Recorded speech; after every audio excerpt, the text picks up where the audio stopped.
Halo Bapak, Ibu, dan rekan-rekan semua. Perkenalkan, saya Muhammad Reza Kurniawan, CPNS Penata Laksana Barang Terampil, Dinas Kesehatan Provinsi DKI Jakarta, Seksi Prasarana dan Sarana Kesehatan. Pada kesempatan ini, saya ingin berbagi cerita mengenai rencana penerapan nilai-nilai dasar ASN berakhlak dalam pekerjaan saya, khususnya dalam pengelolaan barang milik daerah atau BMD. Mungkin kita sering melihat barang-barang rusak berat yang sudah tidak digunakan, tersimpan di gudang, menumpuk, bahkan terkadang sulit dikenali lagi. Pertanyaannya, apakah barang-barang tersebut cukup dibiarkan begitu saja? Tentu tidak.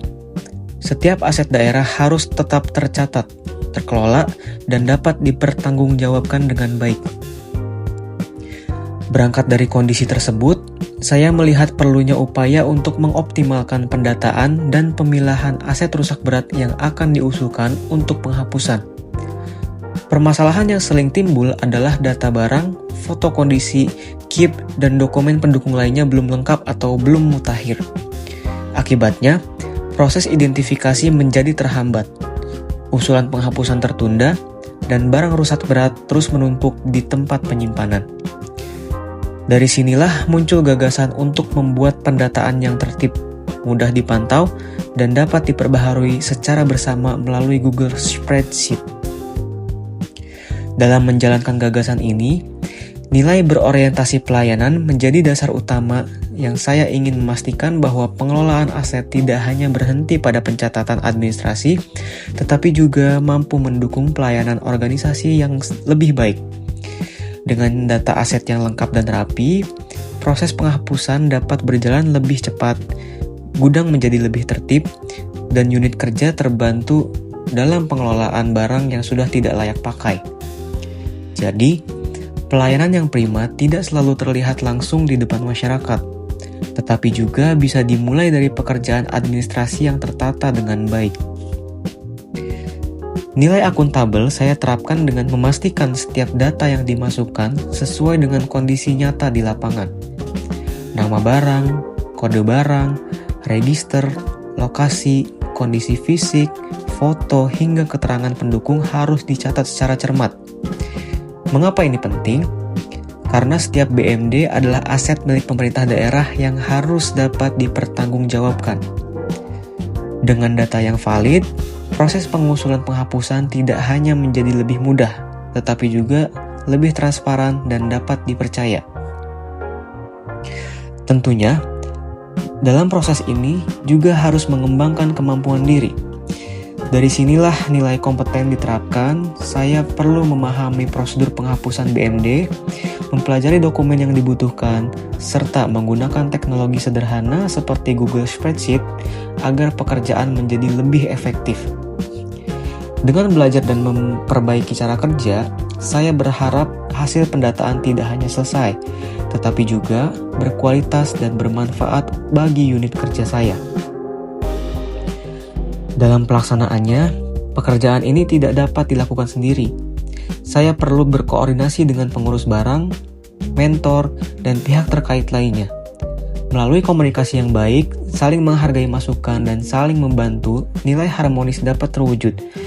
Misalnya, ketika terdapat perbedaan data antara catatan administrasi dan kondisi fisik barang, maka penyelesaiannya harus dilakukan dengan diskusi yang baik, bukan untuk saling menyalahkan. Tujuannya sama, yaitu agar data aset menjadi lebih tertib dan akurat. Nilai loyal juga menjadi bagian penting dalam kegiatan ini. Dengan menjaga aset daerah agar tetap tercatat dan tidak hilang begitu saja, saya ikut menjaga nama baik instansi. Pengelolaan barang milik daerah yang profesional mencerminkan komitmen ASN dalam menjaga kepercayaan pimpinan, organisasi, dan masyarakat. Aset yang sudah rusak berat memang mungkin tidak lagi digunakan, tetapi tanggung jawab terhadap aset tersebut tetap harus dijalankan sampai proses penghapusannya selesai sesuai dengan ketentuan. Agar pekerjaan menjadi lebih mudah dan mengikuti perkembangan zaman, saya menerapkan nilai adaptif melalui penggunaan Google Spreadsheet. Dengan media ini, data dapat diperbarui secara cepat, dipantau bersama, dan disusun berdasarkan prioritas. Kita tidak lagi hanya bergantung pada catatan manual yang rawan tercecer atau sulit diperbarui. Justru dengan teknologi sederhana, pekerjaan ini dapat menjadi lebih praktis, efisien, dan responsif terhadap kebutuhan organisasi. Terakhir, nilai kolaboratif menjadi kunci keberhasilan. Pendataan aset rusak berat membutuhkan kerjasama banyak pihak. Ada yang membantu mengecek kondisi fisik barang, ada juga yang menyiapkan dokumen administrasi, ada juga yang menginput data, dan ada yang melakukan verifikasi. Ketika semua pihak bersedia bekerja sama, maka penyusunan daftar prioritas aset diusulkan penghapusan dapat berjalan lebih cepat dan hasilnya akan menjadi lebih baik. Melalui gagasan ini, saya berharap proses pendataan dan pemilihan aset rusak berat dapat menjadi lebih tertib, akurat, transparan, dan mudah dipantau. Lebih dari itu, kegiatan ini menjadi bentuk nyata penerapan nilai-nilai ASN berakhlak dalam pekerjaan sehari-hari. Karena menjadi ASN bukan hanya tentang menyelesaikan tugas, tetapi juga tentang bagaimana kita bekerja dengan tanggung jawab, melayani dengan sepenuh hati, terus belajar, menjaga keharmonisan, loyal kepada organisasi, mampu beradaptasi, dan membangun kerjasama. Semoga upaya sederhana ini dapat memberikan manfaat bagi peningkatan kualitas pengelolaan barang milik daerah di lingkungan Dinas Kesehatan Provinsi DKI Jakarta.